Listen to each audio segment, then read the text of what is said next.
आपण पाहत आहात सत्य व रोखठोक न्यूज चॅनल महावृत्त न्यूज. आवाज तुमचा, ताकद आमची.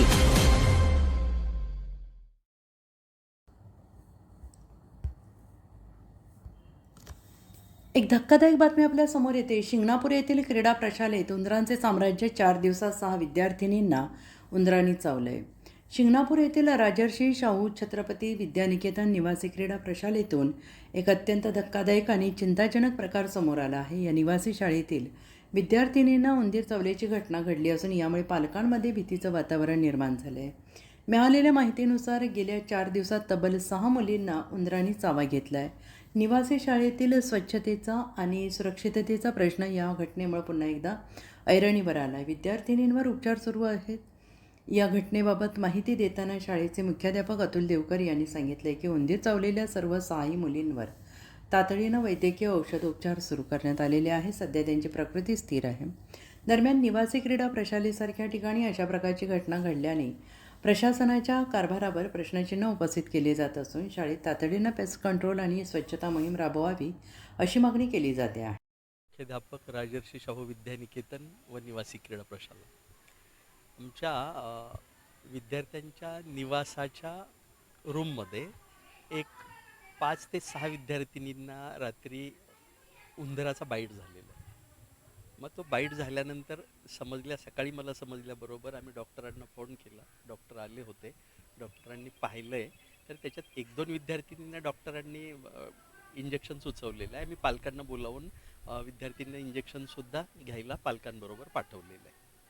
आणि विद्यार्थिनी ते उंदरं वगैरे झालेली हा मला प्रश्न आहेच. मग उंदरं होऊच नयेत किंवा उंदरासाठी आपण काय बंदोबस्त करायचा, तर उंदरासाठी आम्ही ट्रॅप लावलेले आहेत. त्याच्यासाठी औषध ठेवलेलं आहे. त्या मागे त्या ट्रॅपमध्ये उंदरं अडकलेली आहेत. पण आणखी आता काय उंदरांची परिस्थिती, आता रात्री मला वाटतं विद्यार्थिनी म्हटल्या की उंदराचा बाईट झाल्याबरोबर पुन्हा आणखी त्या ट्रॅप पूर्वीपासून आहेत पण ट्रॅपमध्ये आत्ता उंदरं आम्हाला दिसली नाही. त्याला आज पुन्हा मी सांगितलंय, सूचना दिलेत की ट्रॅप नीट घाला आणखी आणि ट्रॅपमध्ये उंदरांना खाण्यासाठी, उंदरं आकर्षित होण्यासाठी त्याच्यामध्ये पदार्थ ठेवा की जेणेकरून उंदीर आला पुन्हा तर तो त्याच्यामध्ये अडकून जाईल. आणि रॅट ट्रॅपसुद्धा बसवा अशा सूचना दिलेल्या आहेत. वारंवार अशा घटना घडत आहेत. मागच्या काही घटनांमध्ये साप देखील बेडवरती येऊन बसल्याच्या घटना घडलेल्या आहेत. एवढे भयंकर प्रकार, भीतीच्या छायाखाली विद्यार्थी तिथे राहतात. काही महत्त्वाचे पावलं उचलण्याची गरज. काय झालेलं आहे, इमारत थोडीशी आपली जुनी आहे आणि इमारतीच्या सभोवती मोठे मोठे वृक्ष आहेत. समोर आपल्याला पाहिलं तर दिसतंय तिथं. आणि त्याच्यावरती मागे पाऊस पैकी मागच्या 5-6 दिवसामध्ये पाऊस खूप येत होता. त्याच्यामध्ये एक साप वरती आलेला, आतमध्ये नाही आलेला. तो साप काहीतरी त्यांनी गिळलं आणि तो खिडकीकडच्या बाजूला आलेला आहे. तत्क्षणी आम्ही काय केलं, खिडकीला आपल्या प्रोटेक्शन आहेच, पण त्याबरोबर आम्हाला समजल्याबरोबर आणखी आम्ही प्रोटेक्टिव्ह त्या बाजूला खिडक्याकडनं आतमध्ये काय येऊच नयेत अशी दक्षता घेतलेली आहे. आणि आता आतमध्ये काही येणार नाही याच्या दक्षता घेतलेल्या आहेत. त्यामुळं इथनं तो साप वगैरे अशा गोष्टी बाहेर आतमध्ये प्रवेश करणार नाहीत याची दक्षता आम्ही घेतोय आणि घेतलेली आहे. मला वाटतं एका विद्यार्थिनींना TTचं इंजेक्शन दिलेलं आहे आणि डॉक्टरांच्या सल्ल्यानुसार आहे. जे डॉक्टर म्हणतील त्या पद्धतीने त्यांच्यावरती उपचार पद्धती. आम्ही महत्त्वाचं म्हणजे उंदीरच जसे प्रवेश करतात इमारतीमध्ये, तो प्रवेशच बंद कसा होईल. उंदीर आता येऊच नयेत. उंदीर नाही आला तर बहुतांशी मला वाटतं सापाच्याही घटना आपल्याला घडणार नाही, कारण उंदरामुळे साप वगैरे प्रवेश करत असतात.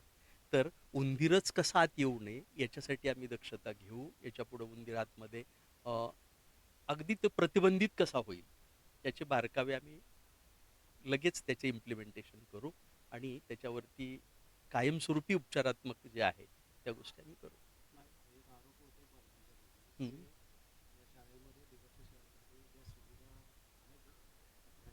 बर,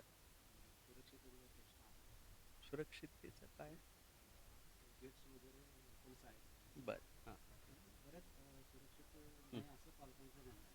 नाही, आपल्याला गेटवरती पहारेकरी आहेतच.